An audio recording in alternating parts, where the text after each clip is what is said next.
പണ്ട് മണി ആരെ അടിച്ചൊരു സംഭവം കേട്ടിട്ടുണ്ട്, കലാഭവൻ മണി ഇതുപോലെ മിമിക്രിക്കാരൻ മലയാളത്തിൽ നടനാണ്, ആളെയും പറയില്ല, മനുഷ്യർ നടനെ അടിച്ചു. അങ്ങനെ വെച്ചാൽ അങ്ങനെ പറയാൻ പാടില്ലല്ലോ ഒരിക്കലും. അൻസാറും സിദ്ദീഖും തമ്മിൽ വലിയ പ്രശ്നമുണ്ട്, അടിവരെത്തി. ആരും സിദ്ദീഖും സപ്പോർട്ട് ചെയ്തില്ല, ഞാനൊന്നും പറഞ്ഞില്ല. പിന്നീട് എനിക്ക് തോന്നി അങ്ങനെയാണ് സിദ്ദീഖ് പോണേ കലാഭവനിൽ നിന്ന്. മമ്മിക്ക് മിമിക്രി മാട്ടം കളിച്ചിട്ടുണ്ട്, അത് ഉപയോഗിച്ച അടിവസ്ത്രത്തിനുള്ളിൽ സേഫ്റ്റിക്ക് വേണ്ടി വെച്ചതെന്ന്. ശങ്കരാടിച്ചേട്ടൻ്റെ അടുത്ത് ഇതുപോലെ സൈന്യത്യം കാണിക്കും, പുള്ളിയാണ് വിശ്വസിച്ചതെന്ന് ആലോചിച്ച് വെച്ച്. ബാലനെ ഈ പറഞ്ഞുകൊണ്ട് ഈ മദ്യപാനം സിഗരറ്റ് വലിയൊക്കെ നിർത്തുന്നതിന് മുമ്പ് ഈ പറഞ്ഞ പോലെ നമുക്കൊരാളെയൊക്കെ നേരിട്ട് പരിചയപ്പെടുത്താൻ പറ്റില്ല. എന്നെ പറയീസ് പോലെ മുഖത്ത് നോക്കി പറയും ബാലനോട്ടാണ്. ഞാൻ ഹോസ്പിറ്റലിൽ പോയി കണ്ടില്ല എത്തിക്കുന്നത്. ഞാൻ ലാസ്റ്റ് കല്യാണത്തിന് അന്ന് തന്നെ രാവിലെ പോയിട്ട് രാജീവ് ഗാന്ധി അവിടെ പോയിട്ടാണ് ബോഡി കാണുന്നത്. ഇക്കയുടെ ഒരു സാധ്യതകൾ മലയാള സിനിമ ഒരുപക്ഷെ ഇനി ആയിരിക്കും യൂസ് ചെയ്യാൻ പോകുന്നത് ആയിരിക്കാം. ഞാൻ വളരെ ഗൗരവമുള്ള ക്യാരക്ടേഴ്സാണ് ആഗ്രഹിക്കുന്ന സിനിമ. ഇപ്പം നമുക്ക് തിരിച്ച് ഒരു കലായാത്രയിലേക്ക് വരുവാണെന്നുണ്ടെങ്കിൽ നമുക്ക് മാറ്റിയെടുക്കാൻ പറ്റാത്ത ഒരു പേരാണ് ബാലേന്ദ്രൻ ചുള്ളിക്കാട്. ഈ പുസ്തകത്തിൻ്റെ അവതാരിക എഴുതിയിരിക്കുന്നത് അദ്ദേഹം തന്നെയാണ്.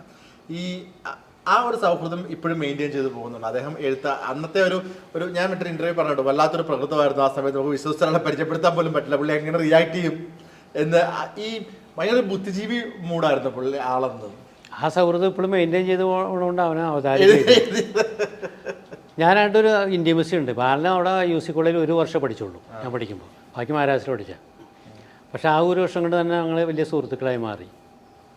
പിന്നെ എനിക്ക് ബാലനോടുള്ള കൂടുതൽ ഇഷ്ടം, എനിക്കൊരു നല്ല വേഷം തന്നു ബാലൻ്റെ സ്ക്രിപ്റ്റിൽ. പിന്നെ 2ാമത്തെ സിനിമ ജാലകം, നല്ല ക്യാരക്ടർ എനിക്ക് തന്നെ. പിന്നെ അത് കഴിഞ്ഞിട്ട് വിജയലക്ഷ്മിയായിട്ടുള്ള പ്രേമ കാലഘട്ടത്തിലും പ്രണയ കാലഘട്ടത്തിലൊക്കെ ഞാൻ ബാലൻ നല്ല സുഹൃത്താണ്. അപ്പോൾ ബാലൻ്റെ ഇവരുടെ കത്തുകളൊക്കെ, വിജയലക്ഷ്മി എഴുതുന്ന കത്തൊക്കെ ബാലൻ എൻ്റെ അടുത്ത് വായിക്കണമെന്നൊക്കെ പറഞ്ഞ് തന്നിട്ടുണ്ട്. ഭയങ്കര രസമുണ്ട്, 2 കവിയും കവിയത്തിലേ.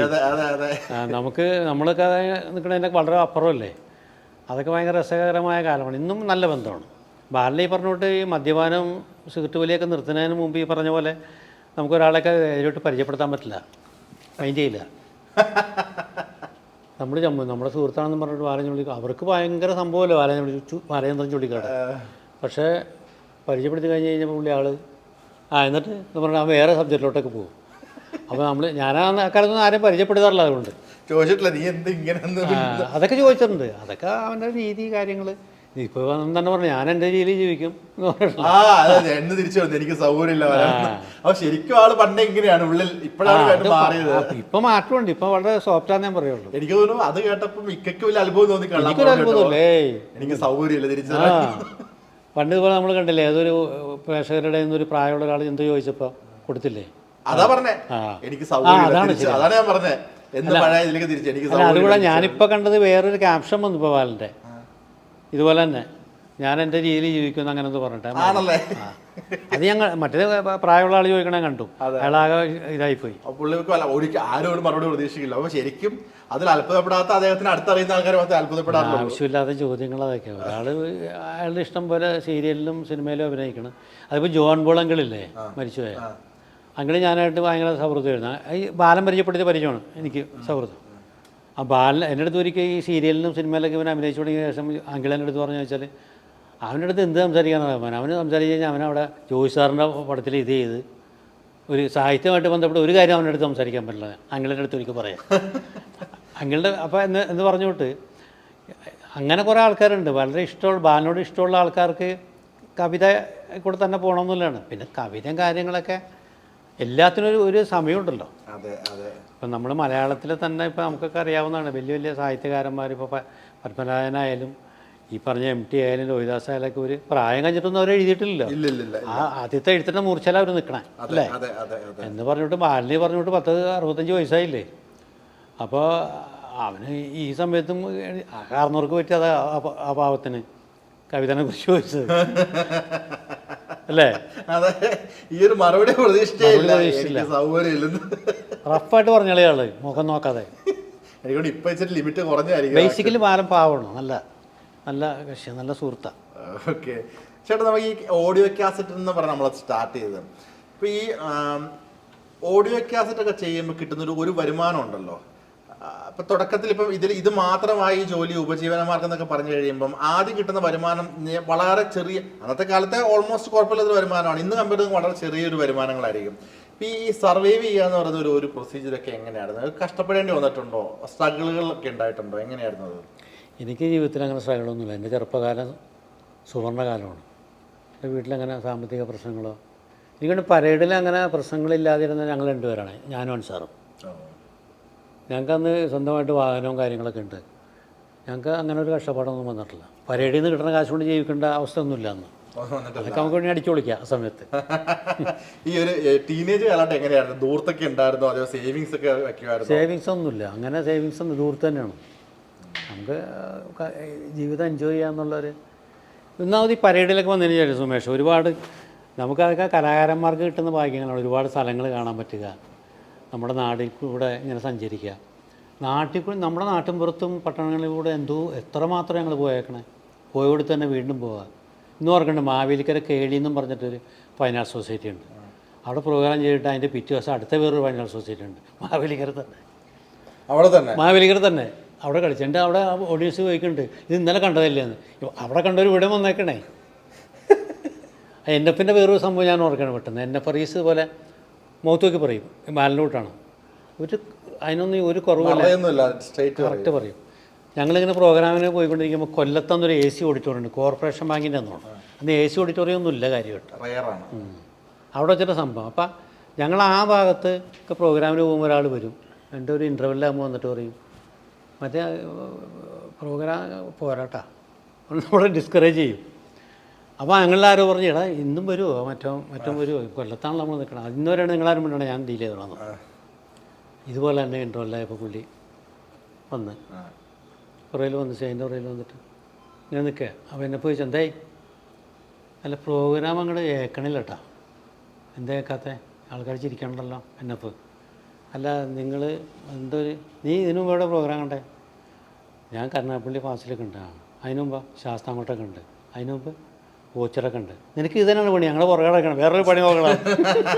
പിന്നെ അങ്ങനെ പിന്നെ ചിരി തന്നെ കണ്ടിന്യൂസ് ആയിട്ട് ഞങ്ങളുടെ പുറകെ കിടക്കണേ, പിന്നെ ചിരിക്കില്ല. ചിരിക്കില്ലല്ലോ എന്ന് പറഞ്ഞ പോലെ.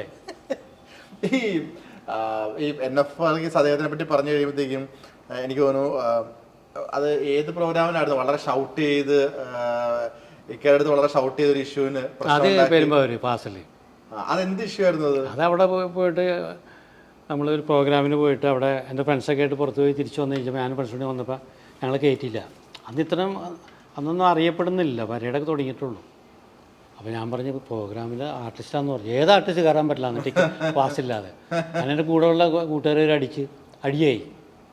അടിയായി പോലീസ് വന്ന് ആ സമയത്താണ് NF എനിക്കെതിരെ. NF എന്ന് പറഞ്ഞാൽ അതൊക്കെ അവൻ്റെ ഒരു ഇഷ്ടം കൊണ്ടുള്ള ഉള്ളിൽ സ്നേഹം വെച്ചിട്ട് തന്നെയാണ്. അന്ന് പ്രോഗ്രാം ചെയ്യാൻ പറ്റില്ല, എല്ലാവരും പിടിച്ച് പോലീസ് സ്റ്റേഷനിൽ കൊണ്ടുപോയി.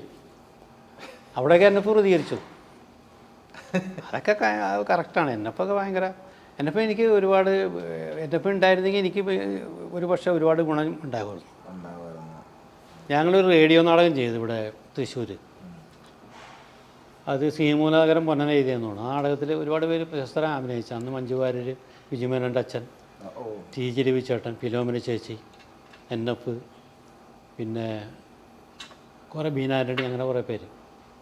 അപ്പോൾ ഞങ്ങൾ ഒന്നിച്ചവിടെ പോയി അങ്ങോട്ട്. എന്നിട്ട് തിരിച്ച് അഭിനയിച്ച് വരുമ്പോൾ എൻ്റെ അടുത്ത് കാപ്പി പിടിക്കാൻ അറിയപ്പോൾ NF പറഞ്ഞു, ശരിക്കും നീ ഏത് വേഷം നിനക്കല്ലായിരുന്നു അത്, വേറെ നടനം. ഞാൻ വേറൊരു പ്രശസ്ത നടനം വെച്ചിരുന്ന വേഷമാണ്. NF പറഞ്ഞ് മാറ്റിയേ. എന്നെ പറഞ്ഞാൽ അയാളെ വിളിക്കണ്ട, റഹ്മാനെ വിളിച്ചായെന്ന് പറഞ്ഞിട്ട് അങ്ങനെ. അപ്പോൾ അതൊക്കെ ഒരു ഭയങ്കര എനിക്ക് കണ്ണ് തന്നെ ചോദിക്കും പറഞ്ഞു, അത്ര നല്ല ക്യാരക്ടറും. അപ്പോൾ അങ്ങനെയൊക്കെ കുറേ ഒരുപാട് നന്മകളുള്ള ആളായിരുന്നു NF.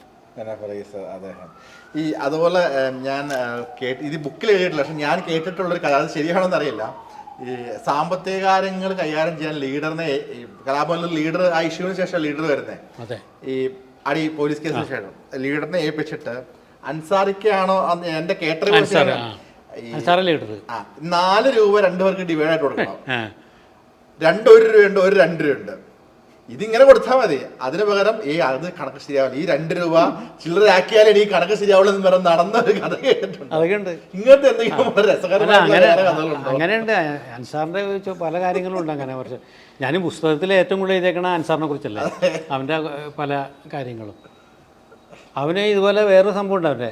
അതിപ്പോൾ ഈ ഞങ്ങളൊരിക്കൽ പ്രോഗ്രാമിന് പോയിട്ട് അവിടെ നിന്ന് കോഴിക്കോട് നിന്ന് വെച്ച് ഞങ്ങൾ കുറച്ച് പേര് പിരിയാണ്. ഞങ്ങൾ തിരുനെല്ലിക്കാട്ടിലോട്ട് പോയാണ്.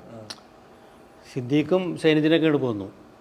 ഞാനും അരിസി അശോകനും അൻസാറും ലാലൊക്കെ കൂടി തിരുനെല്ലിക്കാട്ടിൽ. ഞാൻ അതിന് മുമ്പ് തിരുനെല്ലിക്കാട്ടിൽ പോയിട്ടുണ്ട്. പക്ഷേ പാതാളത്തൊക്കെ പോയി എൻ്റെ ഞാൻ പോയ ഇത് പറഞ്ഞു കേട്ടിട്ട് എല്ലാവരും പോകാൻ.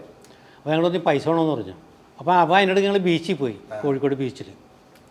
പൈസ എടുക്കുക, എല്ലാവർക്കും പൈസ തരാൻ പറഞ്ഞു. അപ്പോൾ പ്രോഗ്രാമിൻ്റെ പൈസ തന്നെയാണ്. അപ്പോൾ ഇവന് ഈ ബീച്ചിൽ വെച്ചിട്ട് ഷൂട്ട് കേസ് ഉണ്ട് അവൻ്റെ അടുത്ത് ലീഡറിന്.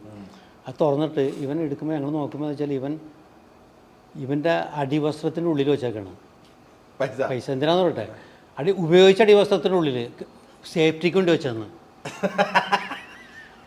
അപ്പം ആരും കൈവിടില്ലല്ലോ.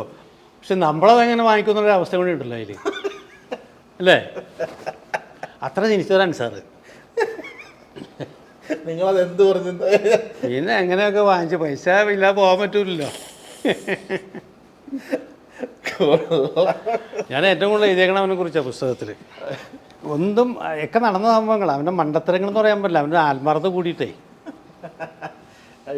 നിങ്ങൾ സുവർണ്ണ കാലഘട്ടമായിരുന്നു. സുവർണ്ണ കാലഘട്ടം ശരിക്കും എൻജോയ് ചെയ്തു. ഭയങ്കരമായിട്ട് എൻജോയ് ചെയ്ത്. ഭയങ്കര ഒരു കാലഘട്ടവും ഭയങ്കര മെമ്മറീസും. എല്ലാവരും ഫേമസ് ആണ്. പിന്നീട് എപ്പോഴെങ്കിലും ചിന്തിച്ചിട്ടുണ്ട്? ഇപ്പം ഞാൻ പറയട്ടെ, തിരുവനന്തപുരം ഒരു സർക്കിൾ എന്ന് പറഞ്ഞു കഴിഞ്ഞാൽ Lalettan, Priyadarshan sir, M G Sreekumar sir, Jagadish ചേട്ടൻ, മണിമൽ രാജു ചേട്ടൻ, സുരേഷ് കുമാർ, അങ്ങനെ ഒരുപാട് പേര് ഒരു ബെൽറ്റ് കംപ്ലീറ്റ്ലി സിനിമയിലേക്ക് വരുന്നു. അതുപോലൊരു ബെൽറ്റ് കംപ്ലീറ്റ്ലി സിനിമയിലേക്ക് വന്ന കലാഭവനിൽ നിന്ന് നിങ്ങൾ എത്ര ചെറുതും വലുതുമായിട്ട് എത്രയോ ആളുകളാണ് വന്നിരിക്കുന്നത്. ഈ എന്തുകൊണ്ടായിരിക്കും ചിന്തിച്ചിട്ടുണ്ട് ഈ ഇപ്പം കലാഭവനിൽ നിന്ന് മാത്രം ഇത്രയും താരങ്ങൾ വരുന്നത്? നമ്മൾ IIM നിന്നൊക്കെ ആൾക്കാരെ എങ്ങനെ പിക്ക് ചെയ്തെടുക്കുന്നത് കണ്ടിട്ട് ചില വലിയ കമ്പനികൾ. അതുപോലെ വിശ്വാസം കൊണ്ട് മാത്രമായിരിക്കും. എന്തായിരിക്കും? എനിക്ക് അതിൽ കൂടുതലാണ് മിമിക്രിക്കാരനായതുകൊണ്ടാണ്. മിമിക്കായതുകൊണ്ട്, മിമിക്രി ആർട്ടിസ്റ്റ് ആയതുകൊണ്ടാണ്. നമ്മൾ പല സ്ഥലത്തും പറഞ്ഞേക്കണം. കാരണം മിമിക്രി ആർട്ടിസ്റ്റ് ഒരു ട്രൂപ്പിൽ കളിക്കുമ്പോൾ ഒരു വർഷം എത്ര ക്യാരക്ടേഴ്സ് ചെയ്യണേ. നാടകം പോലെയല്ല. നാടകം പോലെയല്ല. നാടകത്തിലൊരു ക്യാരക്ടർ ചെയ്ത് ആ ക്യാരക്ടർ തന്നെ ആയിരിക്കും ആ വർഷം മുഴുവൻ. ഇതിൽ വ്യത്യസ്തമായിട്ട്. അപ്പോൾ അഭിനയം ചിലപ്പോൾ ഇൻബോൺ അല്ലാത്ത ആൾ പോലും ട്രെയിൻഡ് ആവും. അതുകൊണ്ട് തന്നെയല്ലേ മലയാള സിനിമയിൽ ഇന്ന് ഇപ്പം നിറഞ്ഞു നിൽക്കുന്ന ഒരുപാട് നടന്മാർ മിമിക്രി ബാക്ക്ഗ്രൗണ്ടുകളല്ലേ. മമ്മൂക്ക ഉൾപ്പെടെ. മമ്മൂക്ക മിമിക്രി മാട്ടാളിച്ചിട്ടുണ്ട്. എന്തെങ്കിലും ഓർമ്മകളുണ്ടായിട്ട് ആ സമയത്ത്? മമ്മൂക്ക കളിച്ചെന്നില്ല, വേണിച്ചേട്ടനൊക്കെ വലിയ സ്റ്റേജ് ആർട്ടിസ്റ്റ്, സാറ് വലിയ ആർട്ടിസ്റ്റ്. അങ്ങനെ എത്രയോ പേര് എൻ്റെ തീരൂല. മുകേഷ്, ഇങ്ങോട്ട് നായകൻ മുകേഷ് ആയാലും ജയറാമായാലും ദിലീപായാലും നായക നിലയിലുള്ള അല്ലേ. അത് ഇതാണ് മിമിക്രി. ഈ മിമിക്രി ചെറിയൊരു കലയൊന്നുമല്ല, വലിയ കലയത്. അത് ആരെങ്കിലുമൊക്കെ എവിടെയെങ്കിലുമൊക്കെ മോശമായിട്ട് പറയേണ്ട അത് അസൂയുണ്ടെന്ന് ഞാൻ പറയുള്ളൂ. ശരിക്കും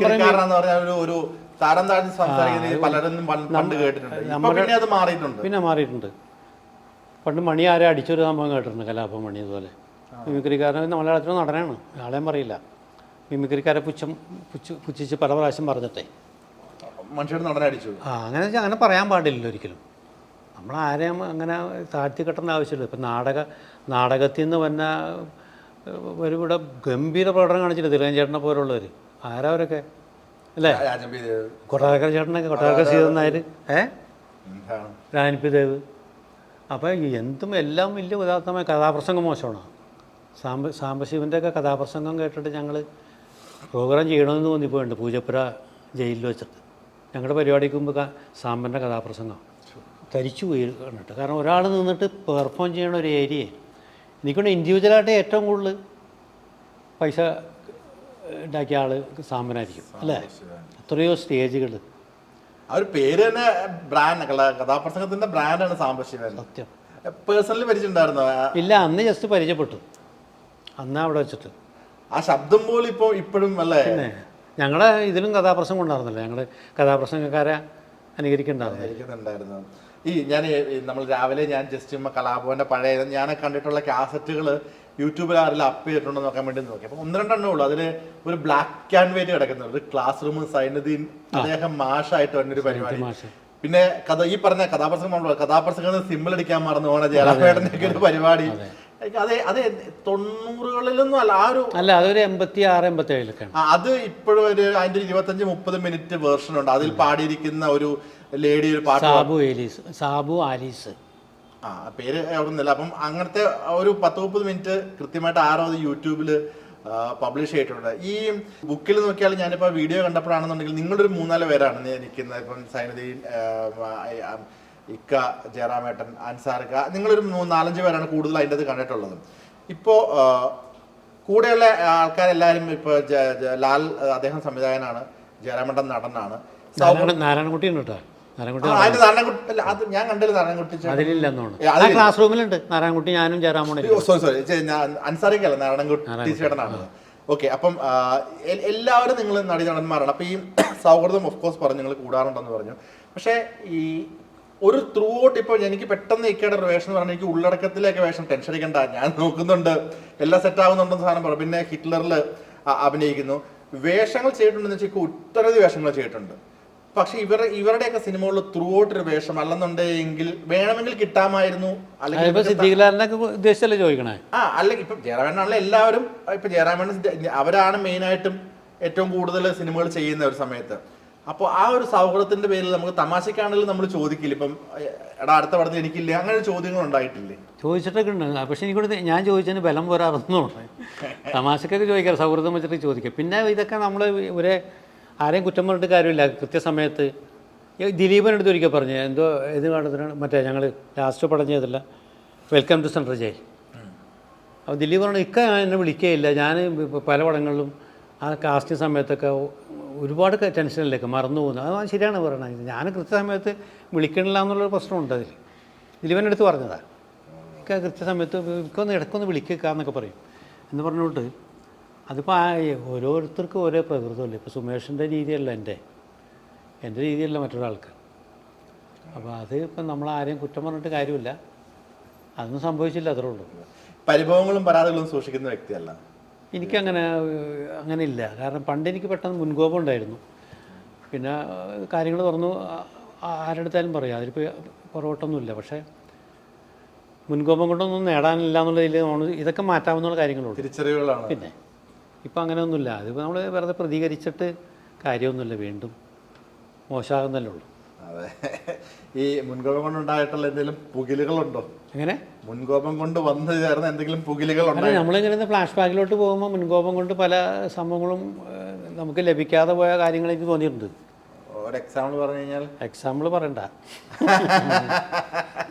ഈ ഇപ്പോൾ ഫ്ലാഷ് ബാക്ക് നമ്മൾ പ്രവർത്തിക്കും, അതങ്ങനെ ചെയ്യേണ്ടിയിരുന്നില്ല, അല്ലെങ്കിൽ അത് വേറെ രീതിയിൽ നമുക്ക് മാറ്റാമായിരുന്നു, അതെങ്ങനെയായിരുന്നു വേണ്ടതെന്നൊക്കെ ചിന്തിച്ചിരുന്ന ഇൻസിഡൻസ് ഉണ്ടായിട്ടുണ്ടോ ലൈഫിൽ, കരിയറിലോ? അല്ല, അതിപ്പോൾ എനിക്ക് അങ്ങനെ ചോദിച്ചപ്പോൾ ഞാൻ ഒരു ഇൻസിഡൻറ്റ് പറയാം. ഈ കലാഭവനിൽ ഞങ്ങൾ പ്രോഗ്രാം ചെയ്യുന്ന സമയത്ത് 84 കറുകുറ്റി എന്ന സ്ഥലത്ത് അങ്കമാലിൽ അവിടെ പ്രോഗ്രാമിൻ്റെ അവസാന സമയത്ത് ചെറിയ പ്രശ്നം ഉണ്ടായിട്ട് അൻസാറും സിദ്ദീഖും തമ്മിൽ വലിയ പ്രശ്നമുണ്ടായി, അടി വരെ എത്തി. ലാലും അൻസാറും തമ്മിൽ അടി വരെ ഉണ്ടായി.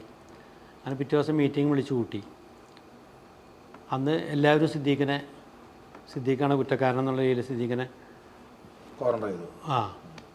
ചെയ്തു. അങ്ങനെ ആരും സിദ്ദീഖിനെ സപ്പോർട്ട് ചെയ്തില്ല, ഞാനൊന്നും പറഞ്ഞില്ല. പിന്നീട് എനിക്ക് തോന്നി അങ്ങനെയാണ് സിദ്ദീഖ് പോണേ കലാഭവനിൽ നിന്ന്. പിന്നെ സിദ്ദീഖിനെ നമ്മൾ കുറ്റം പറയല്ല, അൻസാറിൻ്റെ ഭാഗത്താണ് ന്യായം എന്നുള്ള രീതിയിൽ നിന്നു. പക്ഷേ ആ ഒരു പ്രശ്നം കൂടെ സിദ്ദീഖ് പുറത്തോട്ട് പോകുന്നത് നമുക്കറിയില്ലായിരുന്നു. അതൊരു പ്രശ്നം തീരുമെന്ന് വിചാരിച്ചു. പക്ഷേ സിദ്ദീഖിൻ്റെതായ വ്യക്തിത്വമുണ്ട്, അച്ഛൻ്റെതായ ഡിസിഷൻ എടുത്തു, സിദ്ദീഖ് പുറത്തോട്ട്. അതെനിക്ക് പിന്നീട് തോന്നി, അതെങ്ങനെയാലും ഞാൻ ഇടപെട്ടിങ്ങനെ തീർക്കാമായിരുന്നു എന്ന് എനിക്ക് തോന്നിയാണ്. പിന്നീട് ഞാൻ പറഞ്ഞിട്ടൊന്നുമില്ല, എനിക്കങ്ങനെ തോന്നി. പിന്നെ കാരണം വെച്ചാൽ അത് വേണ്ടായിരുന്നു, നമ്മൾ അത്രയും ഇതിൽ പോയിട്ട്. പിന്നെ സൗഹൃദത്തിന് കുറവൊന്നും ഉണ്ടായിരുന്നില്ല. അവർ പിന്നെ പോയിട്ട് ഹരിശ്രീ ഗ്രൂപ്പ് ഉണ്ടായി. അതെ അതെ അതെ. ഈ സിദ്ദീഖിക്കയുടെ കാര്യം പറഞ്ഞപ്പോൾ ഓർത്ത്, മരിക്കുന്ന സമയത്തൊക്കെ ലാസ്റ്റ് എന്നാണ് മരിക്കുന്ന സമയത്ത് എനിക്കെന്താ വെച്ചാൽ ഈ സിദ്ദീഖ് മരിക്കുന്ന ദിവസമാണ് എൻ്റെ മകൻ്റെ കല്യാണം. അത് ഞാൻ ആക്ച്വലി ഇത് പറഞ്ഞപ്പോൾ ഓരോ ഇൻസിഡന്റിന്റെ സൈഡിൽ ഓരോ മരണം കണക്ട് ചെയ്തിട്ട്, അതുകൊണ്ട് എനിക്ക് സിദ്ദീഖിനെ ഹോസ്പിറ്റലിൽ പോയിട്ട് പ്രോപ്പറായിട്ട് ഞാൻ കല്യാണം വിളിയും കാര്യങ്ങളും അതിൻ്റെ കാര്യങ്ങളൊക്കെ ഓടി നടക്കാൻ പ്രോപ്പറായിട്ട് കാണാനൊന്നും പറ്റിയില്ല. ഞാൻ ഹോസ്പിറ്റലിൽ പോയി കണ്ടില്ല സിദ്ദീഖിനെ. ഞാൻ ലാസ്റ്റ് കല്യാണത്തിന് അന്ന് തന്നെ രാവിലെ പോയിട്ട് രാജീവ് ഗാന്ധി അവിടെ പോയിട്ടാണ് ബോഡി കാണുന്നത്. അത് വല്ലാത്തൊരു നിമിഷമായിരുന്നു. എനിക്ക് അവിടെ നിൽക്കാനും പറ്റാനുള്ള കാരണം 100,000 കാര്യങ്ങൾ മകൻ്റെ ഇത്. എനിക്ക് തോന്നുന്നു ഈ മരണം എന്നുള്ളത് ഇപ്പം ഇക്കയുടെ മെയിൻ ഇൻസിഡൻസിനൊക്കെ ഒരു മരണം സിനിമയിൽ അഭിനയിക്കാൻ പോയപ്പോൾ ഇന്ദിരാഗാന്ധി മരിച്ച ഷൂട്ടിംഗ് മുടങ്ങി തിരിച്ചു വന്നു. അങ്ങനെ പല ഇൻസിഡൻസും എൻ്റെ കല്യാണത്തിൻ്റെ അന്നാണ് പ്രൈം മിനിസ്റ്റർ മരിച്ചത്. അതാ ചോദിച്ചാൽ മെയിൻ ഇൻസിഡൻസിനൊക്കെ ഇങ്ങനെ ഒരു ഇപ്പോഴൊരു സൈഡും കൂടി വരുന്നുണ്ട്. ഈ ഞാൻ ചേട്ടി ഇപ്പം ഈ ഭാഗ്യത്തിൽ വിശ്വസിക്കുന്ന ഒരാളാണ്. അത് തീർച്ചയായിട്ടും നമ്മൾ എത്ര ഹാർഡ് വർക്ക് ചെയ്യാലും നമ്മളുടെ ഒരു ലക്ക് മാത്രം പോലെ ഭാഗ്യം വേണം. സിനിമയിൽ നിൽക്കുന്ന എല്ലാവരും ഭയങ്കര കഴിവുള്ള ആൾക്കാരാണെന്ന് തോന്നിയിട്ടുണ്ട്. എനിക്ക് തോന്നിയിട്ടില്ല. ലക്ക് ഭയങ്കര ഒരുപാട് കഴിവുള്ളവർ പുറത്ത് നിൽക്കുന്നുണ്ട്, ഭയങ്കര കഴിവുള്ളത്. പക്ഷെ അവർക്ക് സമയം ആയിട്ടില്ല, പറയാൻ പറ്റില്ല എപ്പോൾ എന്ത് സംഭവിക്കല്ല. അതെ അതെ അതെ അതെ അതെ. ഒരു ഇപ്പം ഇനിയാണെന്നുണ്ടെങ്കിൽ ഇപ്പം പെട്ടെന്ന് പറഞ്ഞു കഴിഞ്ഞാൽ ഇക്കയ്ക്ക് പെട്ടെന്ന് ഹ്യൂമർ വേഷങ്ങളൊക്കെയാണ് എപ്പോഴും നമ്മൾ പറയുന്നത്. ഇക്കയുടെ ഒരു സൈഡ് ഇപ്പം പ്രത്യേകിച്ച് കലാഭവനിൽ നിന്ന് വന്നതുകൊണ്ട് ശരിക്കും ഇക്കയ്ക്ക് താല്പര്യം എന്ത് തരത്തിലുള്ള വേഷങ്ങൾ? അതിപ്പോൾ ഈ ലാസ്റ്റ് ഇപ്പോൾ അഭിനയിച്ചൊരു പടമുണ്ട്. ഞാൻ പടത്തിന് പേര് ഞാൻ പറയാനല്ലോ. ഇപ്പോൾ ഒരു പടം ഞാൻ ചെയ്തില്ല, അത് വലിയ വേഷമുണ്ട്, ഇന്ദ്രൻസ് നായകനായിട്ടുള്ള. എനിക്കൊണ്ട് ചെയ്ത വേഷങ്ങളിൽ ഏറ്റവും നല്ല വേഷമായിരിക്കും അത്. അപ്പോൾ അതിൻ്റെ ഷൂട്ട് കഴിഞ്ഞപ്പോൾ സീരിയസ് വേഷം അതിൻ്റെ ഡയറക്ടറിൻ്റെ അടുത്ത് ചോദിച്ച്, നമ്മുടെ പെർഫോമൻസ് കണ്ട പുള്ളി ചോദിച്ചു നിങ്ങൾ ഇക്കാക്ക് ഏറ്റവും പ്രശ്നം ഇക്കാടെ പേരിൻ്റെ മുമ്പിൽ കലാപം വന്നായിരുന്നു എന്ന് ചോദിച്ചു. അതിൻ്റെ പെർഫോമൻസ് കണ്ടിട്ട് പുള്ളി ചോദിച്ചതാണ്. എന്ന് വെച്ചാൽ അതിൽ ഹ്യൂമറല്ല ഞാൻ ചെയ്തേക്കണേ. പുള്ളിക്ക് അത് ഇഷ്ടപ്പെട്ടുകൊണ്ട് പുള്ളി ചോദിച്ചതാണ്. പക്ഷേ എനിക്ക് വന്നത് കലാഭവൻ എന്നുള്ള പേര് എനിക്ക് എൻ്റെ കൂടെ വന്നത് എനിക്ക് അന്തസ്സാണ്, ഒരു സംശയമില്ല കാര്യത്തിൽ. പക്ഷേ കലാഭവൻ എന്നുള്ള പേര് കിടക്കുന്നതുകൊണ്ട് പല ആദ്യകാലത്തൊക്കെ സിനിമകളിൽ വേഷങ്ങളിലൊക്കെ ഹ്യൂമർ കലർന്ന വേഷങ്ങൾ എനിക്ക് കിട്ടിയിരുന്നു. ആക്ച്വലി ഞാൻ ഹ്യൂമർ ചെയ്യാൻ പറ്റിയ, ഞാൻ സ്റ്റേജിൽ പോലും സീരിയസ് ഹ്യൂമർ ചെയ്തിരുന്ന ആളാണ്. എനിക്ക് എൻ്റെ മുഖം വെച്ചിട്ട് തന്നെ നമുക്ക് സൈന്യത്തിന് പോകൊക്കെയാണ്, സൈന്യത്തിൻ്റെ മുഖം തന്നെ ഹ്യൂമർ. ഞാൻ സീരിയസ് കോമഡി ചെയ്തിരുന്നത്. ഞാൻ വളരെ ഗൗരവമുള്ള ക്യാരക്ടേഴ്സാണ് ആഗ്രഹിക്കുന്ന സിനിമയിൽ. ചെയ്തിട്ടുണ്ട് കുറേ പടങ്ങളിലൊക്കെ, അതൊന്നും വലിയ ഓടാത്ത പടങ്ങളായതുകൊണ്ട് ജനശ്രദ്ധ പിടിച്ചു പറ്റില്ല. ഇപ്പോൾ വേഷങ്ങൾ വരുന്നുണ്ട്. ഇപ്പോൾ ഞാൻ കുറേ പടങ്ങൾ കളഞ്ഞു ഒന്ന്. അപ്പോൾ എന്താ വെച്ചാൽ ഇങ്ങനെയുള്ള സാധനങ്ങൾ കയറി പിടിച്ചിട്ട് കാര്യമില്ലെന്ന് തോന്നുന്നു എനിക്ക്. അതുകൊണ്ട് കുറച്ച് നല്ല പടങ്ങൾ ഇപ്പോൾ ചെയ്യാൻ പോകുന്നുണ്ട്. ചെയ്ത 1-2 വരാനുണ്ട്. 2-3 വരാനുണ്ട്. ഇക്കയുടെ ഒരു സാധ്യതകൾ മലയാള സിനിമ ഒരുപക്ഷെ ഇനിയായിരിക്കും യൂസ് ചെയ്യാൻ പോകുന്നത് ആയിരിക്കാം. അല്ല ശരിക്കും ഒരു എന്താണ് ടാലന്റ് കാണിക്കാൻ ഷോക്കേസ് ചെയ്യാൻ പാകത്തിനുള്ള ഒരു ക്യാരക്ടേഴ്സ് കിട്ടിയിട്ടില്ല എന്ന് തന്നെ ഞാൻ പറയുന്നു. ഇക്ക ഞാൻ ഈ ഷൂട്ടിംഗ് ലൊക്കേഷനിലൊക്കെ ഞാൻ ഇതിന് കലാഭവൻ ഹനീഫിക്ക ഇല്ലേ, ഹനീഫിക്ക പറഞ്ഞൊരു കഥ കേട്ടിട്ടുണ്ട്. ഇപ്പം നിങ്ങൾ ഒരുമിച്ചൊക്കെ സ്റ്റേ ചെയ്യുന്ന സമയത്ത് നിങ്ങൾ നാരായണൻകുട്ടി ചേട്ടൻ്റെ സൗണ്ടില് ഹനീഫിക്ക വിളിച്ച് ഫുഡ് ഓർഡർ ചെയ്തിട്ട് ലാസ്റ്റ് തെറി മുഴുവൻ നാരായണൻകുട്ടി ചേട്ടൻ കേട്ട അവിടുന്നാണോ? അതുപോലെ ഈ ബുക്കിലും നാരായണൻകുട്ടി ചേട്ടന്റെ ചില ഈ എണ്ണയും സോപ്പും ഒക്കെ ദുബായ് പോയി മേടിച്ച കഥ കേട്ടിട്ടുണ്ട്, പറ്റു തുടങ്ങിയത്. ഈ നാരായണൻകുട്ടി ചേട്ടൻ വേറൊരു കഥ കേട്ടിട്ടുണ്ട്. ഈ ഷുഗർ, എത്ര പഴകിയ ഷുഗറും മാറ്റുന്നൊരു വൈദ്യനെ പരിചയമുണ്ട്. എൻ്റെ ഷുഗറെല്ലാം മാറ്റാൻ വേണ്ടി ഞാൻ പോവാണെന്ന് പറയുകയും പിന്നെ നാളുകൾക്ക് ശേഷം കലാഭവൻ ഹനീഫിക്ക നാരായണൻകുട്ടി ചേട്ടനെ കണ്ടു കഴിഞ്ഞപ്പോഴത്തേക്കും എനിക്ക് മധുരം വേണ്ട, ഷുഗർ ആണെന്ന് പറയുമ്പോൾ നീ അല്ല മറ്റേ എത്ര പഴയ ഷുഗർ മാറ്റും എന്ന് പറഞ്ഞ പോയിന്റ് എന്തായെന്ന് ചോദിക്കുമ്പോൾ പഴയ ഷുഗർ മാറി ഇത് പുതിയ ഷുഗറാണ് എന്ന് പറയുന്ന കൗണ്ടറൊക്കെ ഉണ്ട്. അപ്പൊ ഇതിൻ്റെ അകത്ത് ഈ എണ്ണയും കാര്യങ്ങളൊക്കെ ദുബായി പോയി പറ്റു കൊടുക്കിയ ഒരു കഥ എഴുതിയിട്ടുണ്ട്. ഈ അതുപോലെ നിങ്ങൾ ഈ സഹമുറിയന്മാരാവുക എന്ന് പറഞ്ഞൊരു ഭയങ്കര എല്ലാവരും ഒരേ ലൈക്ക് മൈൻഡ് ആയിട്ടുള്ള ആൾക്കാർ വന്നു കഴിയുമ്പോഴത്തേക്കും എല്ലാവർക്കും ഒരേ വേവലെന്തായിരിക്കും, നിങ്ങൾ ഒരേ രീതിയിലായിരിക്കും പോകുന്നത്. ഈ മുറി ഷെയർ ചെയ്തിട്ട് അല്ലെങ്കിൽ നിങ്ങളുടെ ഈ വിദേശയാത്രകളിലൊക്കെ എന്തെങ്കിലും ഇപ്പൊ ഇതിൽ എഴുതാത്ത എന്തെങ്കിലും ഇൻസിഡൻസ് ഉണ്ടോ? പെട്ടെന്ന് ഓർക്കാൻ നമ്മൾ ചിരിക്കുകയോ അല്ലെങ്കിൽ അയ്യോ അങ്ങനെ പറ്റുമോ, അങ്ങനെ എന്തെങ്കിലും ഇൻസിഡൻസ് ഉണ്ടോ ഓർക്കാൻ വേണ്ടിയിട്ട്? ഈ ശങ്കരാടിച്ചേട്ടനെ ഒരിക്കൽ നയം വ്യക്തമാക്കുന്നു എന്ന് പറഞ്ഞ സിനിമയായി ചേട്ടൻ ഞാനും സൈന്യത്തിനും ഒരു മുറിയില്ല താമസിക്കണേ. അപ്പം നയം വ്യക്തമാക്കുന്ന സിനിമ ഉണ്ടല്ലോ, മമ്മൂക്കയുടെ മോനായിട്ടൊരു പയ്യനെ, ആ പയ്യനെടുക്കണേ ഞങ്ങളുടെ മുറിയിൽ വരും വെറുതെ അവനെ നിരക്ക്. അപ്പോൾ ഈ ശങ്കരാടിച്ചേട്ടനും ഞങ്ങളുടെ അടുത്ത് വന്നിരിക്കും. ശങ്കരാടിച്ചേട്ടൻ അടുത്ത മുറിയാണെങ്കിൽ കഥ വർത്താനം പറയാൻ വന്നിരിക്കും. പുള്ളി പറഞ്ഞാൽ എനിക്ക് വലിയ ഇഷ്ടം. ഇപ്പോൾ കാരണവർ വന്ന് വീട്ടിലിരിക്കൊണ്ടിട്ടാണല്ലോ, ഞാൻ വീഡിയോ കൊണ്ടിച്ചുകൊണ്ട് കൊടുക്കും പുള്ളിക്ക്. അപ്പോൾ ഈ ഒരിക്കൽ ശങ്കരാടിച്ചേട്ടൻ കയറി വരുമ്പോൾ സൈന്യത്തിൽ മാജിക് കാണിച്ചുകൊണ്ടിരിക്കുക. മാജിക്കൊന്നും അറിയില്ല അവന്, ഈ കൊച്ചിനെ പറ്റിക്കാൻ വേണ്ടിയിട്ട്. എന്ന് വെച്ചാൽ നമ്മുടെ എല്ലാ റൂമിനും പുറത്ത് ഒരു കോമൺ സ്വിച്ച് ഉണ്ടാവില്ല.